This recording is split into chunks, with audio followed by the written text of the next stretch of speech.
I have been discriminated against twice by you. You have not been discriminated. Yes, I have. No, ma'am. Yes, I have. No, Twice. no. Twice. This woman came around and screamed at me from across the store like an animal. Please stop swearing. An animal. Please Animal. In the week since Trump's victory, many people have recorded angry outbursts from their fellow citizens, and these incidents have had two common threads. The people recorded claimed to be Trump voters, and they were accusing people of color of discriminating against them, seemingly out of nowhere. Now, there have been so many cases like this that we at AM Joy have jokingly coined the term for the phenomenon, acute discrimination envy. While certainly not all Trump supporters have been involved in incidents like this, obviously, and we presume that these people are not representative of every single Trump voter, a new poll from PRRI, the Public Religion Research Institute, and The Atlantic offers some very interesting insights. According to the poll, 49% of Trump supporters and 49% of Republicans feel that increasing diversity comes at the expense of white people. As the country becomes more diverse, some Americans are experiencing a real sense of anger and dread, along with an apparent desire to recast the history of racial discrimination with themselves as the victims. Joining me now, Maria Hinojosa of the Futuro Media Group, Mark Thompson from SiriusXM's Make It Plain with Mark Thompson, Negin Farsad, host of Fake the Nation podcast and a new cool book she just gave me and signed for me, and Tim Wise, anti-racism educator. All right, Tim, I'm going to come to you on this first. Okay. There are interesting pieces of data in this PRRI poll. One of them is that question of people saying that increasing diversity comes at the expense of white Americans. If you go through that poll, this is element 2 for our folks in the control room. Clinton supporters, only 16% say that, 21% of Democrats say that. But if you jump to Trump supporters and Republicans, it's 49%. And white working class voters, it's 4 and 10. Right. What is going on there where people feel that diversity is hurting them? Well, you know, when you are a member of a group that has been able to take for granted its normalcy, you know, its sort of centrality to the narrative of what America means, then when you suddenly have to share that designation with people who don't look like you, don't pray like you, have different cultural backgrounds, you can imagine that person feels decentered. And if you've had 100%, to have 70%, to have 80% feels like oppression. What's really interesting about these videos that we've been seeing that have been viral, you know, they really demonstrate the fragility of whiteness. And they actually prove the extent to which white Americans continue to have advantage and privilege. And here's what I mean. If you think getting slow service at a Starbucks is oppression, then clearly you've never been racially profiled by the New York Police Department. If you think that being asked to buy a $1 reusable bag at Michael's is oppression, then you've never been choked out on the streets of Staten Island the way Eric Garner was. Oppression is being chased down by an officer who shoots you from behind in the back from a distance of 17 feet, and we still can't apparently get a conviction for him. So clearly, when white folks are claiming to be the victims, we're proving how little we understand victimization. Victimization is not having Rue in the Hunger Games movie be a black actress. And you know, Mark, it's an excellent point, because one of the common threads in a lot of these videos is the sense of people who should be euphoric, right? They just won an improbable election, their guy won, but they seem to be angry that they feel the additional thing that is oppression, to add to Tim Wise's list, is people not being happy that Donald Trump won. That too is seen as some sort of discrimination. Yeah, I would agree. As a matter of fact, it's bizarre to win and then feel discriminated against. So those of us who are people of color, we don't understand that. We don't win and feel discriminated against. We lose and are discriminated against. So, you know, I think these people have to ponder how are they going to treat this condition, ADE, if their guy who won is going to undermine their health care and, as you said earlier, privatize Medicare and everything else. They're going to need health care to treat that condition. And they've voted against it. I mean, Nikki, the interesting thing is you've seen a lot of these sputtering incidences of violence against you know, people of color, against Muslim Americans. There was just one that was reported. Gothamist in New York City was reporting a woman who was attacked by multiple men on the platform at the 23rd Street and Park Avenue subway stop. They pulled at her hijab, shouted Trump, Trump, Trump at her, right? So this is like a thing that's happening. You then have that juxtaposed against that same PRI poll that showed that a majority of Republicans and Trump supporters, 66% of Trump supporters, said that the election was the last chance to avert America's decline, that they saw this as a chance to stop the decline of America, in part because of their perception that lots of Muslim immigrants are coming, lots of non-white immigrants are coming to the country. Yeah, I mean, I think the signs of decline, too, are very strange, the ones that they're picking up on. For example, the incidents in Michael's, you know, a woman was asked to buy a $1 shopping bag to carry her larger items, and that set off a 45-minute rant. And I just thought, like, do people of color have disproportionate access to shopping bags? Like, is that what's been happening? And I had no idea. The shopping bags. I mean, is that, yeah.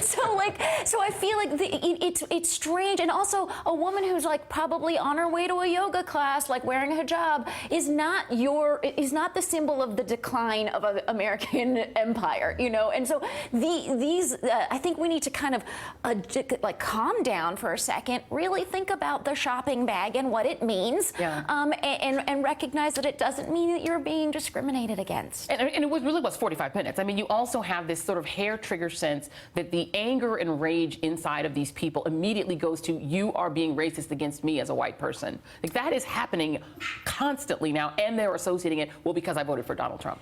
So a couple of things. I think it's important that we also realize that the people who actually feel this kind of rage, I'm hoping, right, is actually a numerical minority in our country. Right, that they actually are. And if you look at just in terms of, you know, the popular vote, right? So take the popular vote, and then you come down to who voted for Donald Trump, and the fact that half of the Americans, it's a small. So I think we need to realize that. I'm all about compassion, right? I would try to hopefully give a little bit of compassion. But where did the narrative come from, right? That as we become a more diverse society, that it means a loss for somebody else. And I have to look at the mainstream media. Like, again, I mean, I hate to just kind of go there in the big way, but if you have a mainstream American news media that is not diverse in its own newsrooms, and they are reporting about data that is clear, are they bringing their perspective of, oh my God, change, it's going to mean something that's a loss for us, oh my God. Whereas, for example, I run my own newsroom. It is a diverse newsroom. We are committed to reporting about the demographic change and Latinos. So this kind of demographic change for us is not, oh my God, it is who we are. And the question is, why do we, as our country, why do we fear who we already are? Well, I mean, Tim, I will ask you that question, because if you do have people who are taking in messages from the media that say that, you know, the only time that you're talking about immigration is showing sort of frightening pictures of people coming over the border. So even people who don't even live in a border state fear that there is this influx of migrants that they think are criminals, that they think are frightening. Are we presenting such a distorted picture writ large that people who live in even completely uniform communities are afraid of people of color, afraid that they're coming? Well, of course. I mean, the research on this going back 15 or 20 years is pretty clear that the media does present oftentimes unidimensional images of immigrants, of black folks in communities, you know, and that's why Donald Trump was able to, you know, say all black people live in hell, they get shot walking out the door, because that's an image, right, that the media has portrayed. So clearly the media bears some responsibility. But let me just finish by saying, even though it may be a small minority, and I think that's probably true, people who are going to act out in this rage-filled way, the real key for us going forward is how many white folks are not going to be silent collaborators, how many are going to challenge those people. The good news is, in some of these instances, white folks have challenged these folks, and I believe that's the key. White folks are going to have to figure out, how are we going to live in this skin? Are we going to be silent collaborators with racism, or are we going to be allies acting in solidarity with people of color to change this thing? Well, and also in misogyny, I'll stay with you for 1 second, Tim. Why do you suppose no one stood up on that plane when the man went off on that rant, when he used the B word to refer to, there were women sitting right near him? And what was weird in that video was, unlike the Michaels video where the woman filming the video stood up to the woman who went on the 45-minute rant, like, it was weird for me that even men on that plane did not stand up to the guy on the flight. Why do you think that didn't happen? Well, I think one is that there's probably some internalized misogyny that allows us to accept that word in ways we wouldn't, perhaps, a racial slur. But I also think it has to do with the tight confinement of an airplane and the fear that that guy seemed to be, you know, pretty out of control, maybe drunk, the fear that there would be real violence. And so we have to really talk about that as well. How much of this is being driven by misogyny, how much by racism, how much by this sort of alpha male behavior that the new president of the United States has made entirely entirely normal. We have to be willing to stand up to all of that. And you know, Nagina, you just gave me a great book, and it's a hilarious title, How to Make White People Laugh. So since you have given me this great book, and I'm glad to be able to promote that for you, are we putting too much responsibility on people of color, on people of religious minorities, to make Trump voters feel more comfortable? Are we trying to go too far to say we will understand you and sort of care for you? Is it the responsibility of the other people, the rest of the majority of the country, to make them feel better? I mean, I think it's the responsibility of every American to like behave in a civil fashion. And that said, I also think I take on the responsibility of sort of being an ambassador for my people, and I relish it. I love people. I love meeting people. And if people are going to associate Iranian American Muslims, which I am, as like, oh my God, they're so obsessed with red dresses and red glasses, like and blue earrings. And blue earrings, Yeah. like that's a great stereotype. Let us promote that stereotype through me, you know. And I'm so I'm fine with it. I think if you're just a good person, you're immediately going to be a representative of whatever, of your town, of your high school, of whatever it is. So you're sort of like, we're always kind of operating in that. I think in situations that might turn violent, like the one on the plane, I think it's really important to kind of like use non-complimentary behavior and de-escalate the situation. I like to, like, when someone says something like, go back to your own country, I'll come back to them with like, where did you get that t-shirt? And I totally say something odd or weird because I'm trying to flip the script. Like, we can actually have a conversation, and if you disarm them, there's a possibility there. You know, it's interesting because even though I'm saying they're a small minority, on In the Thick, our political podcast on Monday, we're going to be doing an interview with a guy by the name of Michael German, who is the real-life character behind the movie Imperium.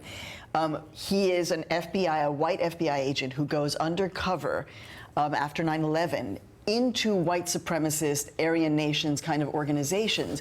So while I am saying they are a minority, the truth is that what we're going to be talking about with Mike German is the fact that there's also a structural, operational backbone to Aryan white supremacist thought that is also something we have to recognize and look at and deal with. We're out of time, but really quick, I want to give you the last word on that, Tim Wise, because a lot of people are accusing the media of overplaying the alt-right and the white supremacists who are back in business as a result of the Trump campaign. Do you think people are overblowing that? Well, they never went out of business. I think they're being emboldened right now, but I think at the same time, there is an upsurge of white anti-racist organizing with groups like Surge showing up for racial justice. So there are just as many white folks out there who are trying to organize against this as there are organizing for it. That's the key. Yeah, absolutely. Maria, Mark, and Nagina are sticking around. Tim Wise, thank you so much. Hopefully you'll come back often.